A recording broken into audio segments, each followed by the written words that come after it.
So, no, I wouldn't say I have a passion for HR.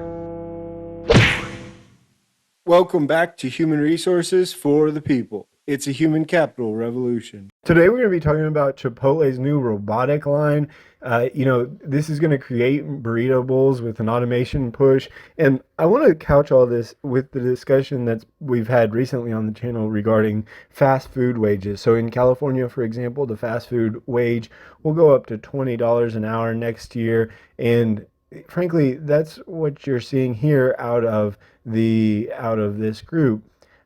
These people, the house always wins, right? Unfortunately, the house always wins. There's no secret to being successful.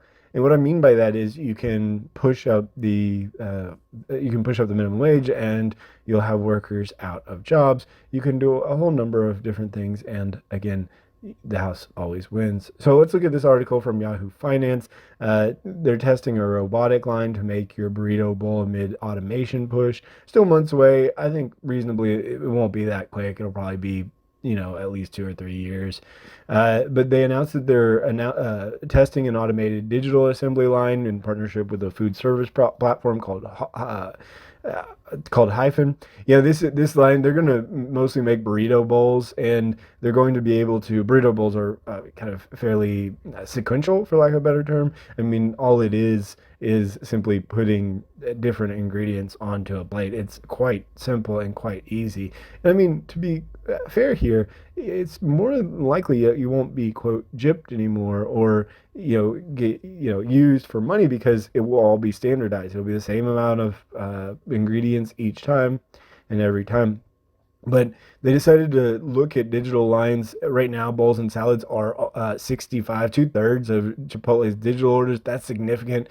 That means, in theory at least, it's two-thirds of the workforce. And so it's a significant amount of their payroll that will be going to automation here. They've started working with Hyphen, this food service company, back in 2022, and it's part of a venture fund that's been going for a while. They have quite a few different robots in place at Chipotle, including an avocado processing robot and a robot programmed to make tortilla chips. I didn't know that. I never worked at Chipotle, but clearly Chipotle is attempting to automate out the human presence in the kitchen and remove some of those problems, including higher wages and including these increased costs that you see here. That robot doesn't need health insurance. That robot doesn't need, doesn't go on strike, right?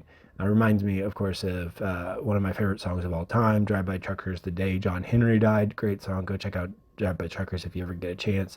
They're still months away from actually being tested at the restaurant. It might be a significant amount of time before it's rolled out. And to be clear here, they will need people who maintain these machines. They'll need people who can work on them and support the machines. And that's probably where the jobs of the future are, because ultimately that's where things are going. This sort of low skilled work is not going to be the wave of the future.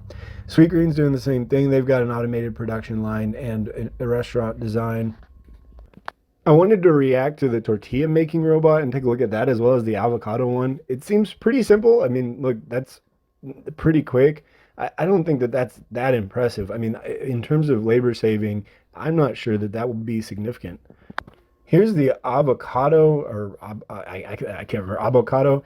It looks like it takes the avocado itself, splits them up, and then processes it some way. I mean, I find this to be really interesting.